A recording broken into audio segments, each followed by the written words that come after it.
Hey folks, it's Greg again. Welcome back to my YouTube channel. If you just landed here, hit like, hit subscribe, leave a comment. Today I'm going to do a video on this gentleman, Vladimir Kolombet. I'm not sure how to pronounce that, but I think he's probably from Russia. Anyhow, folks, he did a video on eggs. He said he ate eggs for 30 days. Here's what happened. I actually went through the video already. I looked at it. I decided I wanted to do a video on it because it was pretty interesting. I am a big proponent of eggs. If you can, I'm a big proponent of raw eggs if you can eat them. He did a video, so let's get to it and see what he has to say. Oh, and first of all, I'm not a medical doctor. I don't have any, I don't have a degree in nutrition or anything like that. So if you need to get any advice, make sure you go to the gentleman that has, or the woman that has MD after their name, and get advice from them. And most of the time you'll find out that a lot of them are overweight. They're going to give you advice. So let's get to it. Let's see what he has to say. It's a short, quick little video. I want to stop right there, folks. He's right, man. Anybody you talk to, they'll say eggs are bad for you. Eggs are good for you. It's just on and on debate. That started a long time ago when they came out with cholesterol is bad for you. I grew up in the 80s. I mentioned this before. And I remember the time when it came out, it said stop eating eggs. And as time went on a little bit farther, like 4 or 5 years later, like, oh, we made a mistake, you know, go ahead and eat some eggs.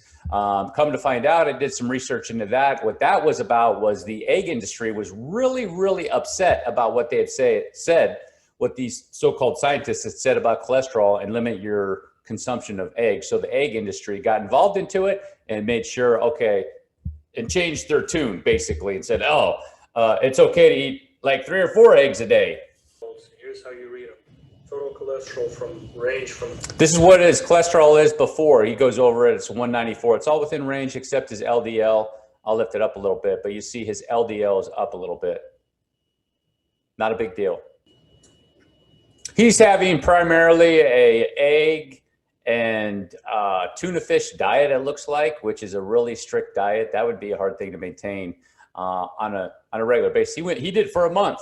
So that would be difficult. That would be difficult if you're just living in modern day world today and you're just trying to maintain a diet of eating eggs and tuna fish with just a tiny bit of mayo. This is the first week before I started the diet. And as you can see, just, you know, relatively lean. And here's the 4th week. I recorded the 2nd and 3rd week, but I didn't think it was worth showing.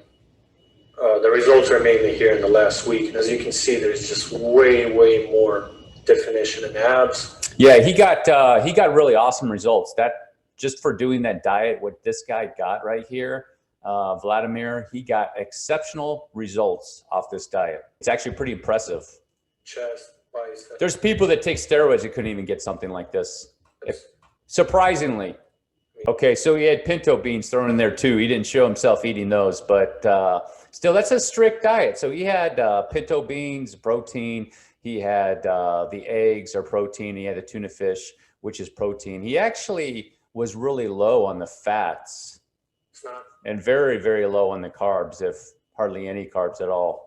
I have to agree with him. Those are pretty good results of what he did on the diet. You guys are going to be pretty surprised. So there he is. He's got his values from his blood test from before and after, and they didn't change at all. It was only 30 days, so that I don't think that that's going to make much of an impact in your blood lipid profile if you just do it for 30 days. But he was swallowing down quite a few eggs. I recommend eating eggs. As a matter of fact, if you're going to eat the eggs, the best way to eat your proteins is by trying not to overcook them and trying to cook them as lightly as possible if you can. I like to eat raw eggs. I just throw them in a cup and eat them. I like the taste of raw eggs, and there's no issue with them. I like the taste of cooked eggs, but I don't like hard-boiled eggs. They are not as easy to digest, and scrambled eggs are pretty good, or omelet type eggs are pretty good, but still it's cooked protein. When you take a protein and you heat it up, you are denaturing that protein. I don't care what any of these people say. It's basic organic chemistry. When you take something and you heat it up, you're changing the properties of the cells or anything that's in the structure of that protein, whether it's a carb or protein or a fat. When you heat up a protein, you are denaturing the protein. That's why you're going to get different digestive results from cooked steak. If you cook it well done, eat it.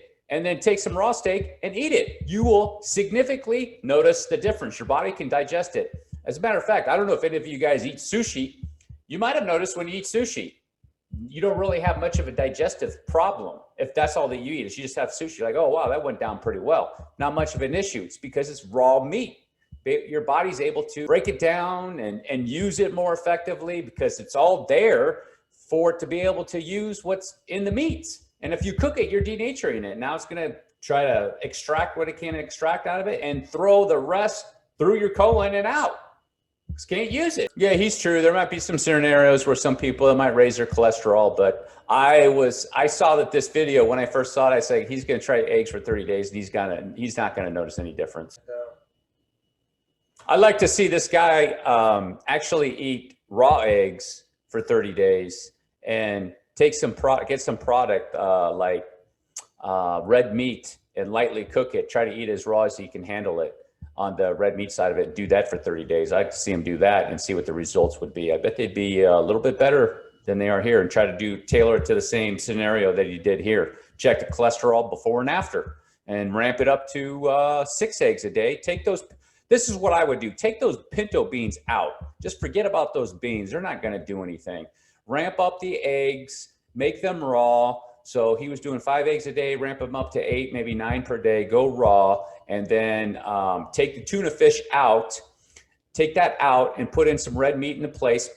Calories about the same what he had before. Take the red meat, put in its place, lightly cook that, and do that for 30 days. Do a before test of the lipid profile and do an after test of the lipid profile. I would be willing to say that he's going to get even better results with that. So, Vladimir, do it, man. Go ahead and try it. Raw eggs, ramp that up a little bit, and then ramp up, take out the tuna and put the red meat in. Pinto beans, forget them, man. Drop those. All right, folks. That was my quick review of this. I ate eggs for 30 days, and here's what happened. And he's talking about his blood lipid profile. But this is the end of the video. Thanks for watching. If you enjoyed it, hit like, hit subscribe, and I'll see you in the next video.